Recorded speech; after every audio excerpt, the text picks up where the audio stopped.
It was one of those quiet Saturday mornings where the neighborhood felt almost too peaceful. It's the kind where the sound of a lawnmower 2 streets over feels like the loudest thing in the world. My wife and I were on our way back from running a quick errand, walking toward our driveway, chatting about lunch plans. That's when we noticed her, the self-appointed queen of the HOA, someone most neighbors referred to as Karen, behind closed doors. She stood near her mailbox, arms folded, glaring at us like she'd been waiting for this moment. At first, thought it was just another one of her passive-aggressive stares. But then, her eyes locked on my wife's side and widened. Without a word to us, she whipped out her phone, stepped back, and started talking rapidly into it. We couldn't hear the whole conversation, but a few words carried across the street. Gun and police being the most distinct. My stomach tightened. I knew exactly what she thought she saw, but I also knew she was wrong, at least in the way she imagined it. Within seconds, the calm morning turned tense. Karen kept glancing at us like she was some sort of hero about to save the day, pacing in her slippers as she clutched her phone. My wife, completely calm, didn't say a word, just gave me a tiny smirk, which somehow made me more nervous. Then, from the distance, I saw flashing lights weaving down our street. The police cruiser rolled to a stop right in front of our house. Karen stepped forward with a dramatic point toward my wife, her voice rising as she tried to explain the danger. What happened in the next 30 seconds completely flipped the situation and left Karen standing there in stunned silence. The officers didn't just approach my wife, they saluted her. Karen's mouth actually hung open, and for a moment, she forgot to keep talking. The officer's sharp, respectful salute wasn't something you saw every day in our neighborhood, especially not aimed at someone Karen had just called the cops on. But they didn't explain it to her. They didn't even look in her direction. At first, their eyes stayed on my wife, their posture crisp and formal, like they were greeting someone important. I could see the confusion all over Karen's face. She wasn't used to being left out of the loop. Normally, her voice carried the most weight at HOA meetings or whenever she made one of her many complaint calls about lawns being half an inch too long or recycling bins left out past noon. But this was different. She shifted her stance, almost trying to get closer to the action, her phone still in hand like she might need it for a part 2. The truth was, my wife wasn't just some random neighbor in yoga pants and sneakers. She had a side to her life that Karen, and honestly, most of our street, knew nothing about. That morning, she'd been wearing her jacket unzipped, and on her hip was her service weapon, plain as day. Not a prop, not a fake. Real, but it wasn't there because she was trying to cause trouble or intimidate anyone. It was there because she was on call. The neighborhood had always been safe enough that no one thought twice about who lived next door. People waved, borrowed sugar, complained about the HOA, and kept to themselves. But my wife's job, it was different. It carried weight, authority, and a whole lot of responsibility. And as much as she tried to blend in when she was home, there were times like this one, when her work followed her right into our driveway. The cops exchanged a few quiet words with her, nodding like they understood the bigger picture. Karen, still standing there, was clearly dying to know what was going on. And the truth was, if she found out, it might change the way the entire neighborhood saw my wife and her as the officers stood there. Their salute still crisp, I felt. A mix of pride and frustration. Pride because my wife carried her badge with honor, no matter where she was, even in a neighborhood where most people didn't understand what her job truly meant. Frustration because Karen's knee-jerk reaction had turned a peaceful morning into something tense and uncomfortable for everyone.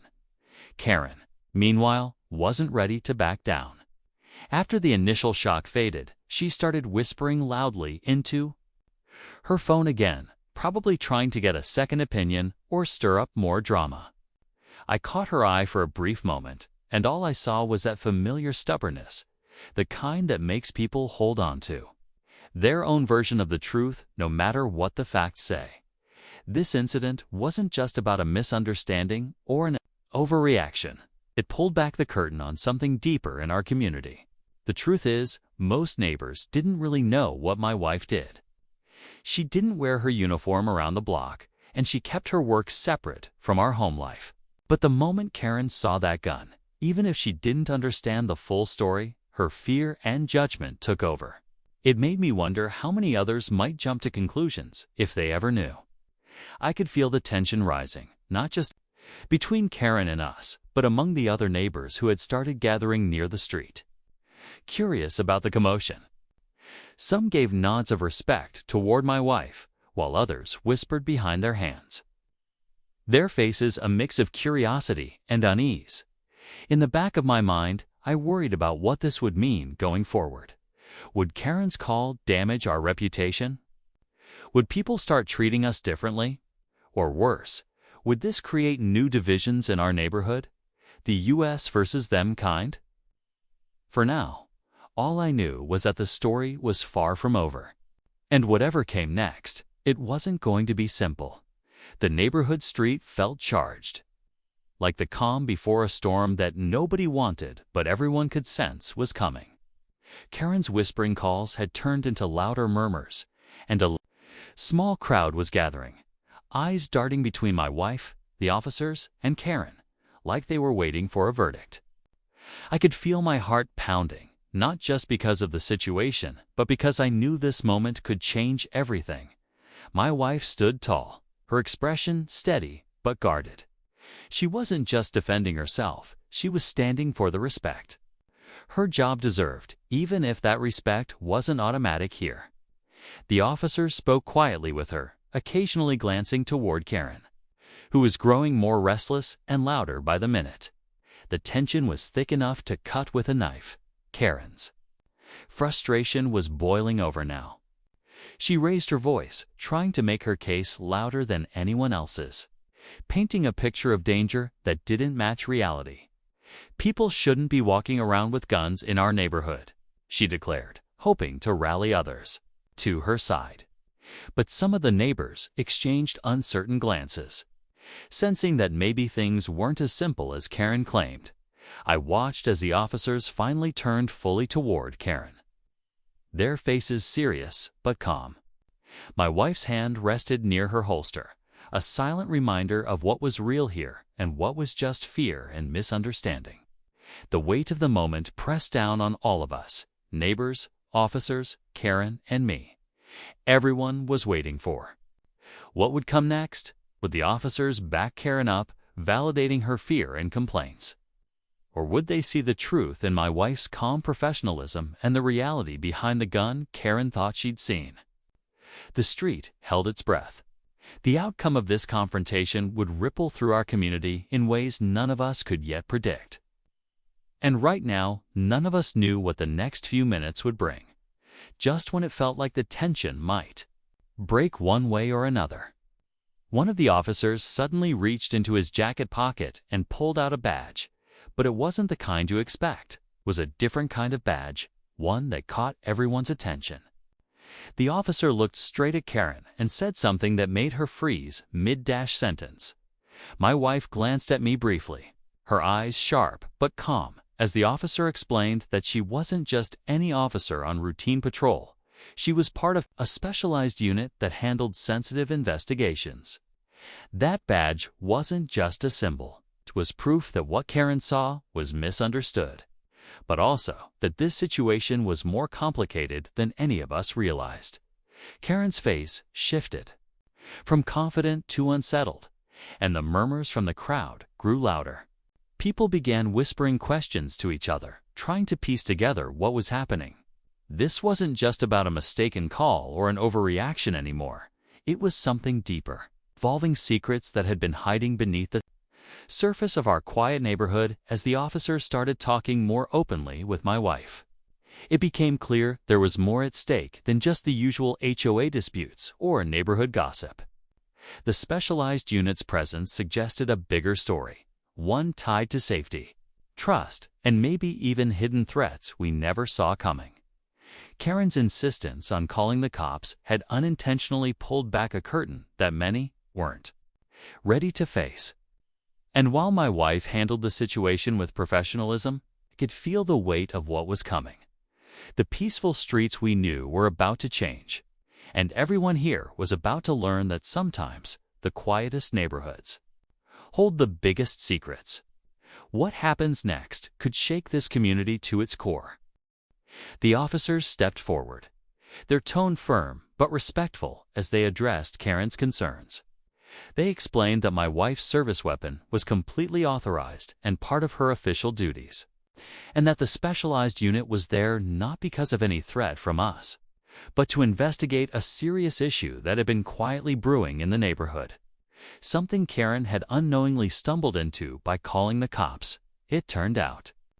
There had been reports of suspicious activity nearby, and my wife had been working undercover, blending into the community to keep everyone safe. The salute wasn't just a formality.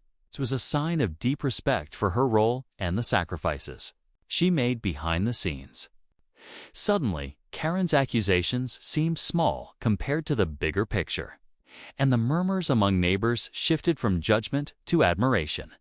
Karen, for the first time, looked genuinely humbled, realizing that her quick assumptions had nearly jeopardized a critical operation.